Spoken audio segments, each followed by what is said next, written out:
everyone! Mardi Gras is about to be in full swing at Universal Orlando. This is one of our favorite times to visit the parks because there are so many fun things going on. So today, we're going to give you a full guide to everything Mardi Gras at Universal.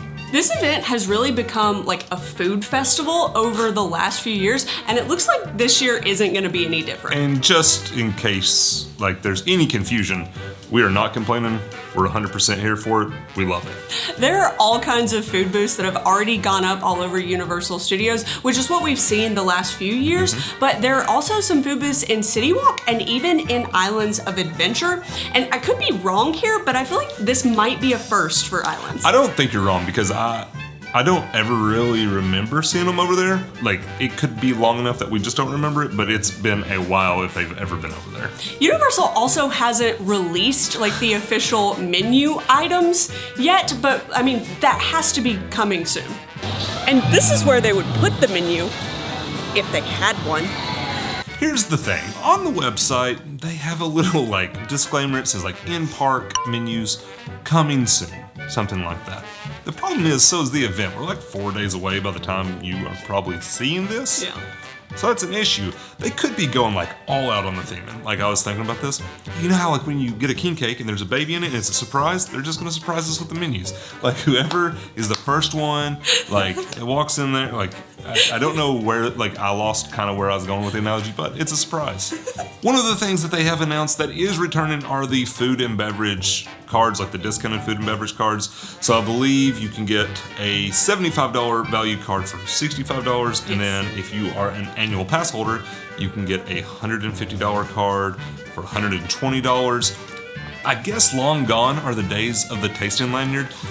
These are nice. Getting a discount on food's always nice because even when you use the cards, you can still apply your annual pass discount. Double discount. But I really do miss those lanyards, but I digress. So you can use the cards basically anywhere in the park for food and beverage. You can use them in City Walk. We even, last year, we bought a few extra because it's cheaper that way, and we actually use them at HHN. So if you come to the parks pretty often, this is a great opportunity to save some money. You can just buy a few of them and hold on to them because they don't expire. It looks like surprises are just the theme of this year's event because we also haven't gotten any kind of announcement as far as seasonal food at any of the City Walk restaurants.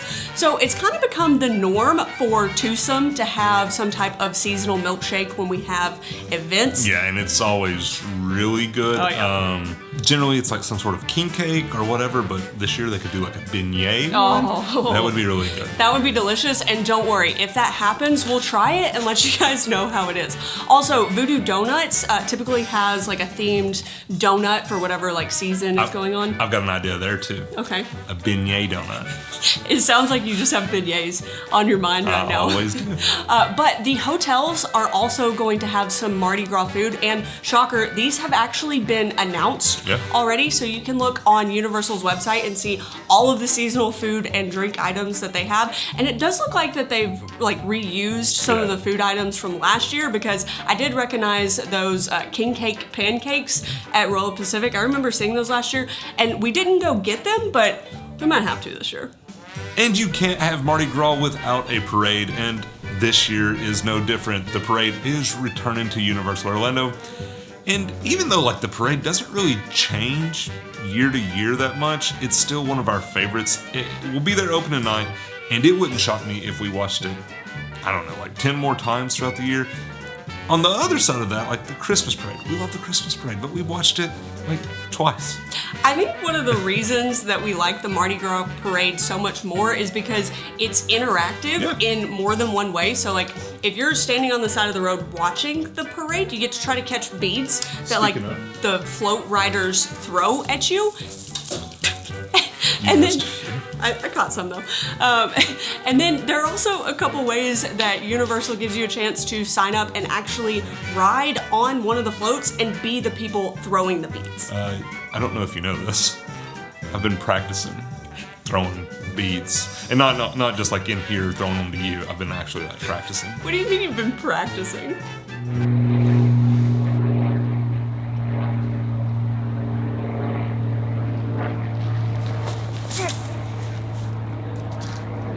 Universal did offer like a sign up for pass holders to ride the floats. Yeah. Those spots went very, very quickly. Yeah, we were lucky enough to grab one, not opening weekend, but I think the second. It's like the 9th or something? I don't remember. Let us know if you're riding the float as well. I don't know what the date is, but we're really excited to do that. It's always an amazing time. But if you are not a pass holder, or if you weren't able to get one of those spots, Universal is offering the Ride and Dine package this year. It's exactly what it sounds like. You get to ride the float and then you get to eat dinner.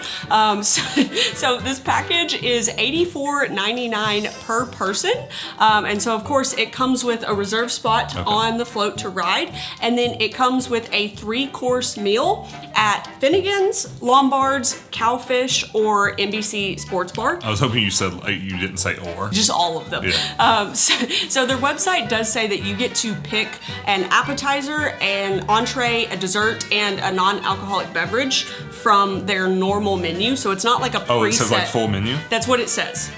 That's better than I thought. Like, I was thinking it was probably like a preset menu or something like that, but if it's from their full menu, it's probably a pretty good value. Yeah, you could probably make it pretty worth it. So you get that meal, and then you get to ride. And so I went on the website and tried to book one because I was curious if you got to choose your restaurant or if they assigned you a restaurant, and you do get to select which restaurant that you would like to eat at for that package.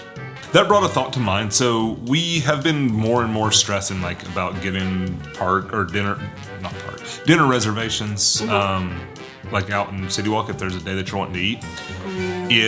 I don't know how popular the Ride and Dine thing will be, but if it turns out to be a popular thing, get reservations now. If you're coming especially mid-March or something like that, go ahead and get reservations for wherever you want to eat, because especially if it's any of those 4 restaurants, because they're probably going to be really limited. Yeah, they're really popular anyways. They'll be really limited. So yeah, that's a good point. If you want to eat at any of them, go ahead and get reservations now. After the video. Another part of Mardi Gras is, of course, the concerts, and Universal has announced all of the artists that are going to be playing on the Music Plaza stage. The only thing is that the announcement felt a little bit lighter than what we were expecting. Yeah, so in 2020, I think there were 16 artists scheduled. Of course, those didn't all happen. In 2021, they didn't have concerts. And then in 2022, I think we had 15 concerts. Yeah. And then this year, they've announced 8. And it could be that they just haven't announced all of them. Possible. We may put this out and then they make us look like idiots. I don't know. That happens. Probably the case. That happens a lot. If you watch our last video, they did it there too. But in 2021, when there weren't concerts, I think that was the first step towards really good food at the Mardi Gras event. I'm not saying the food was ever really that bad, but 2021 was memorable. They killed it. The food was incredible. And then in 2022, I'm not saying it took a step backwards, but there were some really highs, and then there were some lows. It wasn't quite as good. So if by only having 8 artists this year, the food is 2021 or even better somehow, we're okay with that. Because if some of the budget's going towards food and beverage, I think as we go through the years, I think this event will turn into more like a food festival. Yeah. And like we said at the beginning of the video, we're here for it. Over the last few years, Universal has really stepped up the food. I don't know if it's leadership. I don't know if it's some of the chefs that they're bringing in. The food has gotten so much better, so we're excited to see it sort of keep heading that direction. So don't get too worked up over there only being 8 artists this year, because they could be doing stuff in other parts of the event to make it that much better. One last little note about the concerts. If you do have a seasonal pass, which is the lowest tier annual pass, you are blocked out from Universal Studios on those concert dates. So you can still go to Islands of Adventure, and if you have a 3-park, even Volcano Bay, but you will not be allowed in Universal Studios at all on those 8 nights. We have some exciting news about the Mardi Gras Tribute Store. This is going to be the very first tribute store in its new location. And we're excited about it being in a new location. The old location was just extended queue for the Mummy. And just from looking at it, if it's those 3 stores that they shut down, it looks like they have more room. And if you've ever been in one of the tribute stores, you know how highly decorated they are, like overly themed. And to just think that we could get more of that, like, and there's more room for you to move around and like actually sit in there and enjoy, because sometimes you feel like you're being pushed through. Anyways, like that excites us because the tribute stores are one of our favorite thing about the seasonal changes at Universal. And if you're looking for the location of this new tribute store, it is in the old Passholder Lounge. Yeah. So that's going to be on Hollywood Boulevard, and it is right next to Schwab's Pharmacy. It's kind of hard to miss because they did put up a giant facade that says tribute store. So for the Mardi Gras tribute store this year, they're actually selling like, it looks like little bottles. They look like alcohol bottles, but they say 0% alcohol. and they put your picture on it. Like they do this at a lot of the tribute stores where you can pay to have your picture put up there. Yeah. We bought a couple.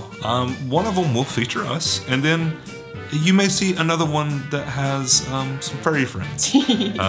Maybe Moose and Gino. Like, and when I say maybe, it's definitely going to be Moose and Gino. It's gonna be Moose and Gino. We're the Pugh 2, and apparently they have decided that their name is the Chew 2. You know, you can't make that kind of stuff up. So I don't know if we even going to put her name on it. They have requested that it be Chew 2 on there. So just keep your eye out for them. We just looked, and February 8th is actually when we're going to be riding the parade floats. Mm-hmm. That is not a weekend at all. That's a Wednesday. But if you see us, wave, say hello, take some pictures, because I would love to have some pictures of us on the float. And if you want some beads, if you look at me and yell, "Yummy, yummy, I'm a king cake," I'll throw you some beads. But now you're ready for the gumbo, the etouffee, the beignets, the yummy, yummy king cake. You're ready for Mardi Gras at Universal. But thanks for, sticking around this long, guys. We'll see you in the next one. We'll see you at Mardi Gras. Bye. Bye.